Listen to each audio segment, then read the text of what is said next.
આકાશવાણી અમદાવાદ વડોદરા પ્રાદેશિક સમાચાર જાનુ પરમાર વાંચે છે. સૌપ્રથમ મુખ્ય સમાચાર. રાજ્યની અમદાવાદ વડોદરા સહિત 6 મહાનગરપાલિકાઓની ગઈકાલે શાંતિપૂર્ણ રીતે યોજાયેલી ચૂંટણીમાં 45.86% મતદાન થયું છે. 28મી ફેબ્રુઆરીએ યોજાનારી જિલ્લા પંચાયતો, તાલુકા પંચાયતો અને નગરપાલિકાની ચૂંટણીમાં કુલ 14,925 ઉમેદવારો ચૂંટણીમાં જંગમાં છે. રાજ્યમાં કોવિડના દર્દીઓ સાજા થવાનો દર 97.72% થયો છે. સૌરાષ્ટ્રે કોલકાતામાં રમાયેલી વિજય હઝારે ક્રિકેટ સ્પર્ધાની લીગ મેચમાં જમ્મુ અને કાશ્મીરને 3 વિકેટે પરાજય આપ્યો છે. રાજ્યની અમદાવાદ, વડોદરા સહિત 6 મહાનગરપાલિકાઓની ગઈકાલે શાંતિપૂર્ણ રીતે યોજાયેલી ચૂંટણીમાં 45.69% મતદાન થયું છે. સૌથી વધુ 53.64% જામનગર મહાનગરપાલિકામાં, ત્યાર પછી રાજકોટમાં 46.47%, ભાવનગરમાં 43.66%, વડોદરામાં 43.52%, સુરતમાં 43.18% અને અમદાવાદમાં 42.61% મતદાન થયું હોવાના અહેવાલ છે. એવી જ રીતે જૂનાગઢ મહાનગરપાલિકાની 2 બેઠકોની પેટા ચૂંટણી પણ શાંતિપૂર્ણ રીતે યોજાઈ હતી. રાજ્ય ચૂંટણી કમિશનર સંજય પ્રસાદે મહાનગરપાલિકાઓની ચૂંટણી કામગીરીમાં જોડાયેલા બધા જ લોકોના તથા મતદારોનો આભાર માન્યો હતો. તેમણે 28મી ફેબ્રુઆરીએ યોજાનારી જિલ્લા અને તાલુકા પંચાયતો તથા નગરપાલિકાઓની ચૂંટણીમાં પણ મોટી સંખ્યામાં મતદાન કરવા અપીલ કરી હતી. ગુજરાતની 6 મહાનગરપાલિકાઓ એટલે અમદાવાદ, રાજકોટ, વડોદરા, સુરત, ભાવનગર, જામનગર અને જૂનાગઢની 2 પેટા બેઠકો માટે મતદાન થયા છે. સવારે 7 વાગ્યાથી સાંજે 6 વાગ્યા સુધી 11 કલાકે મતદાન કરવામાં આવેલા છે અને આ મતદાન બહુ શાંતિપૂર્ણ રીતે સંપૂર્ણ થયા છે. કોઈપણ જગ્યા કોઈપણ મોટી ઘટનાનું સમાચાર ન હતા. શાંતિથી લોકોએ મત આપેલા છે, અધિકાર મત આપવાનું એને વાપરેલા છે. હું આ માટે બધા મતદારોનું, રાજકીય પક્ષોનું અને મતદાર માટે સંકળાયેલા બધા વહીવટી અને પોલીસ કર્મીઓને ખૂબ ખૂબ આભાર માનું છું. અમારા જૂનાગઢના પ્રતિનિધિ જણાવે છે કે ગઈકાલે યોજાયેલી 2 બેઠકોની પેટા ચૂંટણીમાં વોર્ડ નંબર 6માં 50.98% તથા વોર્ડ નંબર 15માં 52.68% મતદાન થયું છે. મહાનગરપાલિકાની ચૂંટણીની મતગણતરી આવતીકાલ 23મી ફેબ્રુઆરીએ યોજાશે. મુખ્યમંત્રી વિજય રૂપાણીએ ગઈકાલે રાજકોટ મહાનગરપાલિકાની ચૂંટણીમાં મતદાન કર્યું હતું. મુખ્યમંત્રી કોરોનાની સારવાર માટે અમદાવાદની યુએન મહેતા હોસ્પિટલમાં દાખલ થયા હતા. ગઈકાલે તેમનો કોરોના ટેસ્ટ નેગેટિવ આવતા મુખ્યમંત્રી બપોર બાદ રાજકોટ પહોંચ્યા હતા અને રાજ્ય ચૂંટણી પંચની માર્ગદર્શિકા મુજબ મતદાનના છેલ્લા 1 કલાક દરમિયાન તેમણે મતદાન કર્યું હતું. મારો આરટીપીસીઆર નેગેટિવ ટેસ્ટ આવ્યો છે એટલે કોરોના ગ્રસ્તમાંથી કોરોના મુક્ત થયો છું. લગભગ 97% રિકવરી રેટ આપણો પહોંચ્યો છે. ડોક્ટરો, હોસ્પિટલ, દવા, ખૂબ સારી સારવાર આપણે ઊભી કરી શક્યા છીએ. જલ્દી મને સારવાર મળી ગઈ અને કોરોનાના દર્દીઓને ઝડપી પોતાનો ટેસ્ટ કરાવી અને સારવાર પ્રાપ્ત કરે. સરકારી હોસ્પિટલમાં મેં પણ સારવાર લીધી છે. સારામાં સારી વ્યવસ્થાઓ છે એટલે કોઈ જાતની ચિંતા કર્યા વગર ઝડપથી સારવાર મેળવી અને આપો સાજા થઈ જાવ એવી મને પૂર્ણ શ્રદ્ધા છે.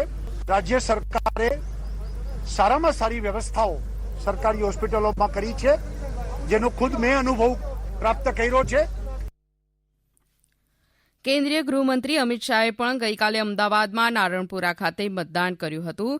પત્રકારો સાથે વાતચીત કરતા શ્રી શાહે ગુજરાતની વિકાસ યાત્રા ચાલુ રાખવા રવિવાર 28મી ફેબ્રુઆરીએ યોજાનાર અન્ય સ્થાનિક સંસ્થાઓની ચૂંટણીમાં પણ મોટી સંખ્યામાં મતદાન કરવા નાગરિકોને અપીલ કરી હતી.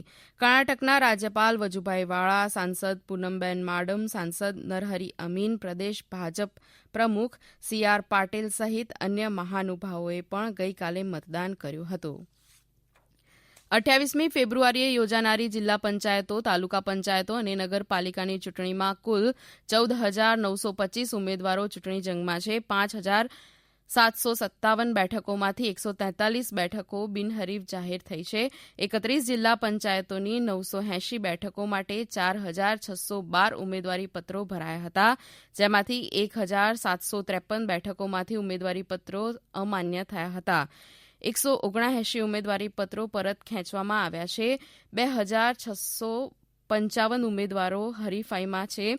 231 તાલુકા પંચાયતોની 4,774 બેઠકો માટે 20,087 ઉમેદવારી પત્રો ભરાયા હતા, જેમાંથી 6,988 ઉમેદવારી પત્રો અમાન્ય કર્યા છે.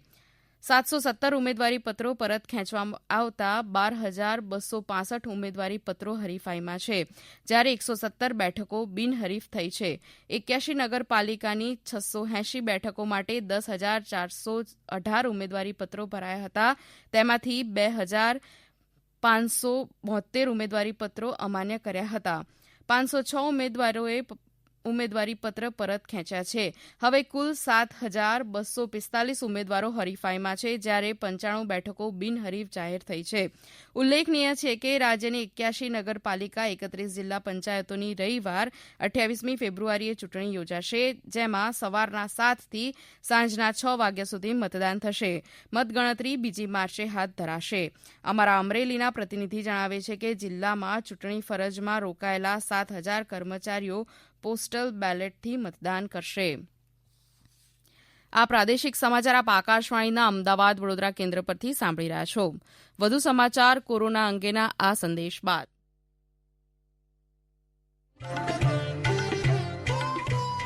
કોવિડથી બચવાના મહત્વપૂર્ણ 3 ઉપાય: માસ્ક પહેરો, 2 ગજનું સલામત અંતર જાળવો અને હાથ સાફ રાખો.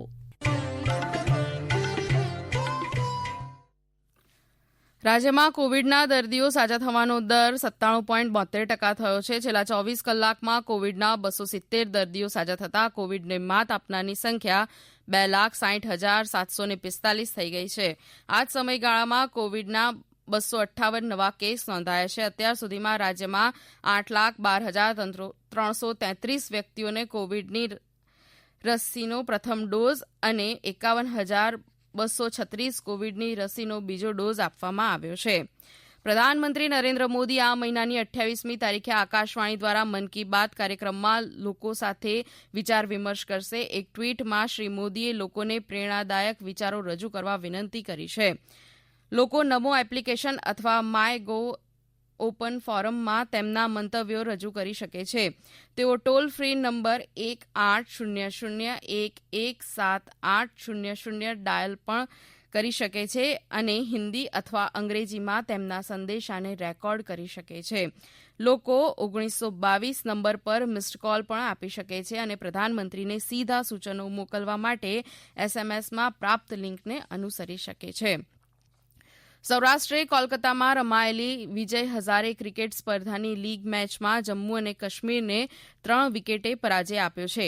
કાશ્મીરે વી શર્માના 66, શુભમ ખજુરિયાના 68, અબીદ મુશ્તાકના 50 રનની મદદથી 50 ઓવરમાં 9 વિકેટે 279 રન કર્યા હતા. સૌરાષ્ટ્ર વતી ચેતન સાકરિયાએ 3, ધર્મેન્દ્ર જાડેજાએ 3 અને કમલેશ મકવાણાએ 2 વિકેટો ઝડપી હતી.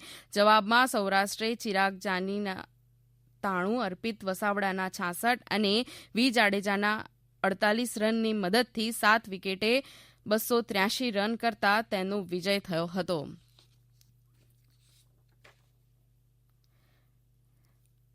મુખ્ય સમાચાર ફરી એકવાર. રાજ્યની અમદાવાદ, વડોદરા સહિત 6 મહાનગરપાલિકાઓની ગઈકાલે શાંતિપૂર્ણ રીતે યોજાયેલી ચૂંટણીમાં 45.64% મતદાન થયું છે. 28મી ફેબ્રુઆરીએ યોજાનારી જિલ્લા પંચાયતો, તાલુકા પંચાયતો અને નગરપાલિકાની ચૂંટણીમાં કુલ 14,925 ઉમેદવારો ચૂંટણી જંગમાં છે.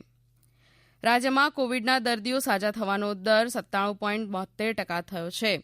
સૌરાષ્ટ્રે કોલકાતામાં રમાયેલી વિજય હઝારે ક્રિકેટ સ્પર્ધાની લીગ મેચમાં જમ્મુ અને કાશ્મીરને 3 વિકેટે પરાજય આપ્યો છે. આકાશવાણી અમદાવાદ વડોદરા કેન્દ્ર પરથી સમાચાર પૂરા થયા.